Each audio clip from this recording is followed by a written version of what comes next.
Hello students, this is your DJ sir. हम लोग उस दिन मोल के बारे में बात कर रहे थे लास्ट लेक्चर में, और मोल में हम लोगों ने सीखा कि मोल का मतलब क्या होता है। अब हम लोग आगे जब पढ़ रहे थे तो हम लोगों ने रिएक्शन देखा था, और रिएक्शन से हम लोग मोल को कैलकुलेट कर रहे थे कि किसी रिएक्शन में मोल को कैसे अप्लाई हम लोग करेंगे। तो उसी में हम लोग आगे बढ़ते हैं और किसी भी रिएक्शन के स्टोइकियोमेट्री से उसके मोल को कैसे कैलकुलेट किया जाता है उसको पढ़ते हैं हम लोग। जैसे हमारे पास कोई एक रिएक्शन है, H2 प्लस O2 दे रहा है 2H2। हम लोग ये रिएक्शन लास्ट टाइम कर रहे थे, और इसके आगे में तो हम लोगों ने क्या बोला था, इस रिएक्शन को पढ़ेंगे कि यदि इस रिएक्शन को बैलेंस करना है तो यहाँ 4 हाइड्रोजन है, तो यहाँ हाइड्रोजन को बैलेंस कर लिए। अब हम लोग इसके बारे में बात करेंगे, तो इसके बारे में हम लोग इस तरह बात कर सकते हैं कि यदि इसको हम लोग पढ़ें तो इसको पढ़ेंगे कैसे कि 2 moles of H2 react with 1 mole of O2 and produces 2 mole of water। ये क्लियर था हमारा। इस पे हम लोगों ने कैलकुलेट क्वेश्चन भी किया था। जैसे हम लोग छोटा सा क्वेश्चन करते हैं कि हमारे पास ये 32 ग्राम्स दिया हुआ है और कहता है कि H2 कैसे निकलेगा और O2 कैसे निकलेगा। तो मैं आपको एक शॉर्टकट ट्रिक बताता हूँ। यदि किसी भी रिएक्टेंट या प्रोडक्ट में से कोई भी दिया हुआ हो और किसी का भी हमको वैल्यू निकालना हो, जैसे हमको H2O का वैल्यू निकालना है, तो यहाँ हम लोग क्या करेंगे कि यदि ट्रिक से हमको इसको सॉल्व करना है तो इसका जो स्टोइकियोमेट्रिक कोएफिशिएंट होगा उसको लिख देंगे, जिसका गिवन होगा उसके स्टोइकियोमेट्रिक कोएफिशिएंट को लिखेंगे। तो इसका स्टोइकियोमेट्रिक कोएफिशिएंट 1 है, और इसके यदि मोल को इसके मोल से इसको मल्टीप्लाई करना है तो यहाँ मोल कितना दिया हुआ है, तो इसको यदि मोल में कैलकुलेट करना है तो यहाँ डिवाइड कर देते हैं हम लोग। ऑक्सीजन के ग्राम मॉलिक्यूलर मास से, और ऑक्सीजन का ग्राम मॉलिक्यूलर मास होता है 32। हम लोग इसको 32 इंटू 32 कैंसिल हो गया, 32 और 32 कैंसिल हो गया, तो हमारा यहाँ 1 मोल हुआ इंटू 1, तो हमें वाटर जो मिलेगा वो 2 मोल मिलेगा। अब यहाँ जो वाटर 2 मोल मिला, यदि इसका हमको वेट निकालना है तो इसको gram atomic mass, gram molecular mass से हमको मल्टीप्लाई करना पड़ेगा, और gram molecular mass of water होता है 18, तो 2 इंटू 18 इक्वल टू 36 ग्राम हो जाएगा हमारा। सिमिलरली यदि हमको हाइड्रोजन निकालना है तो हाइड्रोजन निकालने के लिए हम लोग क्या करेंगे, हाइड्रोजन निकालने के लिए इसके स्टोइकियोमेट्रिक कोएफिशिएंट को लिखेंगे 2, उसके बाद हमको जिसका गिवन है उसके स्टोइकियोमेट्रिक कोएफिशिएंट को लिखेंगे तो वो 1 है, इंटू इसका जो हमारा रिएक्टेंट या प्रोडक्ट दिया हुआ है उसका मोल हमको 1 दिया हुआ है, इंटू 1, तो ये हो गया हमारा 2 मोल।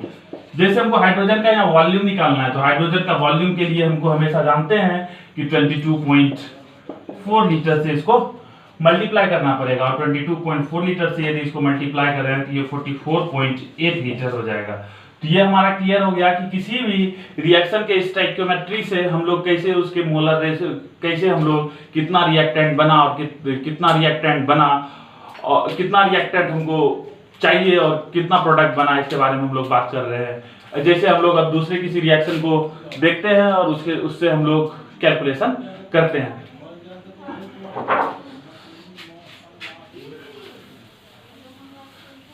तब तक आप लोग क्या कीजिए, आप लोग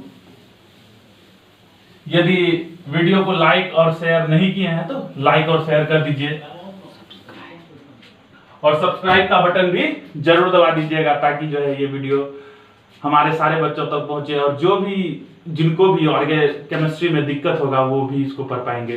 तो कृपया इसको लाइक सब्सक्राइब जरूर करें हमारे YouTube चैनल को। हम लोग आगे देखते हैं। जैसे हमारे पास कोई रिएक्शन है PCl5, PCl5 डिकम्पोज होता है PCl3 प्लस Cl2। अब इसमें तुमको क्या हुआ कि हमको PCl5 2 मोल दे दिया है, और कहता है कि हमको PCl3 का और Cl2 के मोल्स को निकालना है। या तो हम लोग यूनिटरी मेथड लगा सकते हैं जो कि हम लोगों ने लास्ट क्लास में पढ़ा था, या तो हम लोग इस पे डायरेक्ट हमारा ट्रिक लगा सकते हैं। और ट्रिक क्या है कि इसके स्टोइकियोमेट्रिक कोएफिशिएंट को लिखना है, जिसका निकाल रहे हैं उसके स्टोइकियोमेट्रिक कोएफिशिएंट को लिखता है, जिसका गिवन है उसका स्टोइकियोमेट्रिक कोएफिशिएंट लिखते हैं, और जो भी दिया हुआ उसके मोल से इसको मल्टीप्लाई कर देते हैं। तो हमारा PCl3 2 मोल निकल गया। सिमिलरली यदि Cl2 को निकालना है तो इसके स्टोइकियोमेट्रिक कोएफिशिएंट को 1 लिखेंगे, इसके स्टोइकियोमेट्रिक कोएफिशिएंट को 1 लिखेंगे, और गिवन कितना है 2 मोल, तो ये भी हमारा हो गया 2 मोल। क्या ये क्लियर है?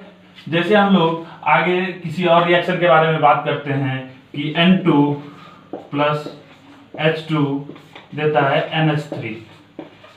क्या ये रिएक्शन बैलेंस है? तो नहीं है बैलेंस। यहाँ 2 नाइट्रोजन है, यहाँ 1 नाइट्रोजन है। नाइट्रोजन को बैलेंस करने के लिए यहाँ 2 से मल्टीप्लाई कर देते हैं, और यहाँ हमारे पास 6 हाइड्रोजन हो गया, तो हाइड्रोजन को बैलेंस करने के लिए यहाँ हम लोग 3 से मल्टीप्लाई कर देते हैं। अब आपको क्वेश्चन में क्या है कि हमको नाइट्रोजन जो है 28 ग्राम्स दिया हुआ है, और कहता है कि हाइड्रोजन कितना चाहिए और अमोनिया कितना बनेगा। यदि इसको निकालना है तो इसके लिए हम लोग क्या करेंगे, इसके सबसे पहले मोल को निकालेंगे। क्या निकालेंगे? मोल निकालेंगे। और मोल कैसे निकालते हैं? इसकी ग्राम एटॉमिक मास या ग्राम मॉलिक्यूलर मास से इसको डिवाइड कर देंगे। N2 एक मॉलिक्यूल है, तो इसके ग्राम मॉलिक्यूलर मास से इसको हम लोग डिवाइड करते हैं, जो कि हमारा हो जाएगा 28। तो हमारा ये 1 मोल हो गया। अब यदि हमको हाइड्रोजन और अमोनिया निकालना है, ये हैवर्स प्रोसेस है।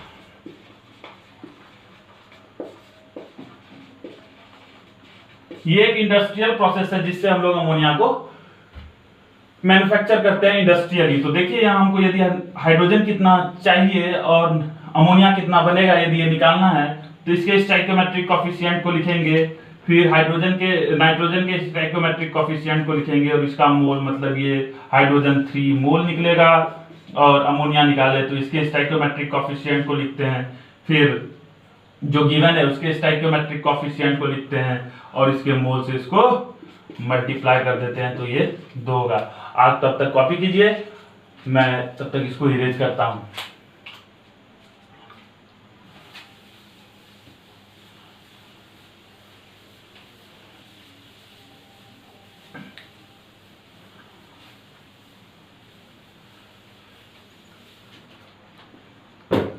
आगे हम लोग बात करते हैं कि यदि हमको अभी जो हमारा क्वेश्चन था उसमें information about only one reactant is given.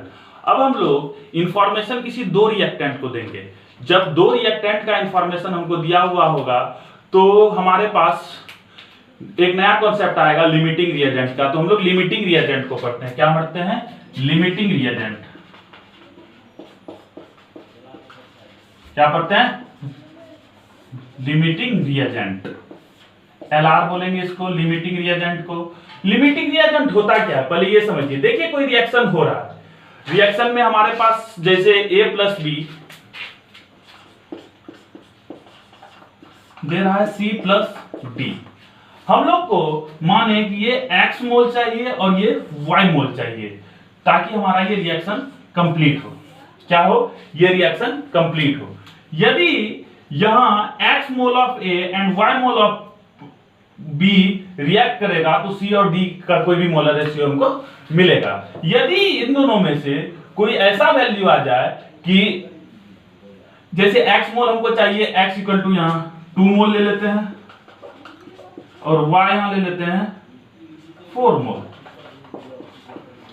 अब यहां X 2 मोल दिया हुआ है और Y 4 मोल दिया हुआ है, और इस हमको पता लगाना है कि इसमें लिमिटिंग रिएजेंट है कौन। तो हम लोग क्या करेंगे, इसके स्टोइकोमेट्रिक कोएफिशिएंट से इसको डिवाइड कर देंगे। ये गिवन है हमको क्वेश्चन में। क्या है? गिवन। जैसे ये 2 मोल दिया हुआ है और ये 4 मोल दिया हुआ है, तो क्या करेंगे, इसके स्टोइकोमेट्रिक कोएफिशिएंट से इसको डिवाइड कर देंगे। यहां वैल्यू 2 आया, यहां वैल्यू 4 आया। जो भी लोअर वैल्यू होगा वही होगा हमारा क्या? Limiting reagent. तो लिमिटिंग रिएजेंट के लिए जैसे हमारे पास दूसरा कोई एक इक्वेशन लिए कि 2A प्लस 3B दे रहा है 4C, और इसमें 3 मोल A का दिया हुआ है और 3 मोल B का दिया हुआ है, और हमको पूछेगा इसमें कि इसमें हमारा लिमिटिंग रिएजेंट कौन सा है।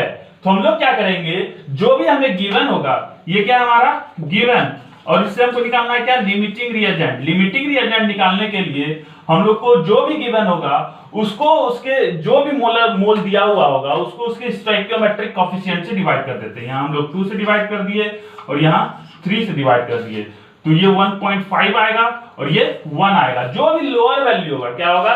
जो भी लोअर वैल्यू होगा वही हमारा क्या होगा? Limiting reagent. और सारा कैलकुलेशन जो हमारा केमिस्ट्री का होगा वो लिमिटिंग रिएजेंट के हिसाब से होगा। जैसे हम एक क्वेश्चन लेते हैं और क्वेश्चन से हम लोग समझते हैं कि लिमिटिंग रिएजेंट होता क्या है।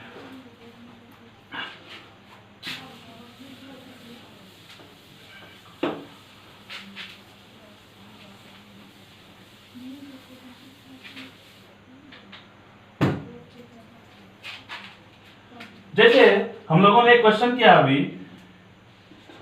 N2 plus 3H2 gives you 2NH3। Question में दिया हुआ है, गिवन है कि N2 का 3 मोल हमको है और H2 का भी 3 मोल है, और कहता है कि NH3 कितना बनेगा। क्या है क्वेश्चन कि N2 भी हमको 3 मोल दिया हुआ है, H2 भी 3 मोल दिया हुआ है, और अमोनिया कितना बनेगा हमको निकालना है। तो हम लोग को जब information about more than 2 reactant given होगा तो सबसे पहले हमको ये चेक करना है कि कहीं इसमें लिमिटिंग रिएजेंट का कॉन्सेप्ट आ रहा है या नहीं आ रहा है। यदि हम लोग लिमिटिंग रिएजेंट के कॉन्सेप्ट को इसमें डिप्लॉय करें, यदि इसमें हम लोग लगाएं, तो हम लोग लिमिटिंग रिएजेंट लगाने के लिए क्या करते हैं, जो भी मोल दिया हुआ होता है उसके गिवन स्टोइकोमेट्रिक कोएफिशिएंट से डिवाइड कर देते हैं। तो यहाँ हमारा 1 हो गया और यहाँ हमारा क्या हो गया, 3 हो गया। तो यहाँ हम लोग यदि कैलकुलेट करें 3 कैंसिल आउट हो गया, तो ये 3 मोल है और यहाँ 1 मोल है। जो भी लोअर वैल्यू होगा वो क्या है, हमारा लिमिटिंग रिएजेंट। और याद रखिएगा, जो भी हमारा लिमिटिंग रिएजेंट होगा उसके हिसाब से ही हमारा कैलकुलेशन होगा। हम लोग लिमिटिंग रिएजेंट के हिसाब से ही हम लोग बताएंगे कि हमारा रिएक्शन कैसे प्रोसीड करेगा, कितना प्रोडक्ट बनेगा, कितना रिएक्टेंट नीडेड होगा, सब निकाल सकते हैं। यदि हम लोग लिमिटिंग रिएजेंट निकाल लेंगे और हमको पता करना है कि अमोनिया कितना बनेगा, तो हम लोग क्या करेंगे, डायरेक्ट लगाएंगे। अब हमारा गिवन वैल्यू ये हो गया, क्या हो गया, गिवन वैल्यू। इससे हम लोग कैलकुलेट करेंगे, किससे कैलकुलेट करेंगे, H2 से कैलकुलेट करेंगे। किससे करेंगे, H2 से करेंगे। और H2 से करेंगे तो हमारा यही है, हम लोग इसके बारे में बात कर रहे हैं, इससे ही हमारा सारा कैलकुलेशन होगा। यदि अमोनिया का कितना मोल हमको प्रोड्यूस होगा उसको निकालना है, तो हम लोग क्या करेंगे, इसके स्टोइकोमेट्रिक कोएफिशिएंट जिसका निकालना है उसके स्टोइकोमेट्रिक कोएफिशिएंट जो दिया हुआ है उसके स्टोइकोमेट्रिक कोएफिशिएंट इनटू जितना मोल है वो, तो हमारा मोल 3 दिया हुआ है, तो हमें कितना मिलेगा, 2 मोल्स ऑफ NH3 मिलेगा। कितना मिलेगा, 2 मोल्स ऑफ NH3। अब हमको यदि क्वेश्चन में ये पूछ ले कि H2 कितना बचा या H2 कितना खत्म हुआ, यदि ऐसा क्वेश्चन होगा तो हम लोग पहले जो भी हमारा लिमिटिंग रिएजेंट होगा उसके कारण कितना H2 खत्म हुआ उसको कैलकुलेट करते हैं। उसके लिए क्या करेंगे, जिसका भी वैल्यू दिया हुआ है उसको कर लेते हैं। तो हम लोग को सबसे पहले H2 निकालना है, तो H2 का स्टोइकोमेट्रिक कोएफिशिएंट कितना है, 1 है। जिससे हम लोग निकाल रहे हैं उसका स्टोइकोमेट्रिक कोएफिशिएंट कितना है, 3 है। और कितने मोल गिवन है, 3 गिवन है। तो हमारा 1 मोल खत्म हो जाएगा। क्या हो जाएगा, 1 मोल खत्म हो जाएगा। तो यदि हमको क्वेश्चन में ऐसा पूछ ले कि H2 बचा कितना, क्या H2 बचा कितना, तो यदि हम लोग H2 लेफ्ट करेंगे तो H2 लेफ्ट के लिए हम लोग को जितना दिया हुआ था और जितना खत्म हुआ उसको दोनों को सब्सट्रैक्ट कर देंगे। तो जितना दिया हुआ था 3 मोल दिया हुआ था और कितना बचा हमारे पास, कितना खत्म हुआ, 1 मोल खत्म हुआ, तो हमारे पास H2 जो लेफ्ट होगा वो क्या होगा, 2 मोल होगा। Thank you. आप इस वीडियो को देखिए, फिर हम लोग कल से केमिकल काइनेटिक्स स्टार्ट करेंगे फिजिकल केमिस्ट्री में क्लास 12 में। और सारे बच्चों से को ये बता दिया जाता है कि ऑर्गेनिक केमिस्ट्री का जो वीडियो लेक्चर है वो पैरेलली हर रोज डाला जाएगा, जिसमें आपको पहले 11th पढ़ाया जाएगा, देन 12th पढ़ाया जाएगा। सबसे पहले आपको ऑर्गेनिक केमिस्ट्री में नोमेनक्लेचर पढ़ाया जाएगा, फिर आइसोमेरिज्म, उसके बाद जनरल ऑर्गेनिक केमिस्ट्री, फिर reaction mechanism, then we will proceed with the different chapters of organic chemistry. Thank you.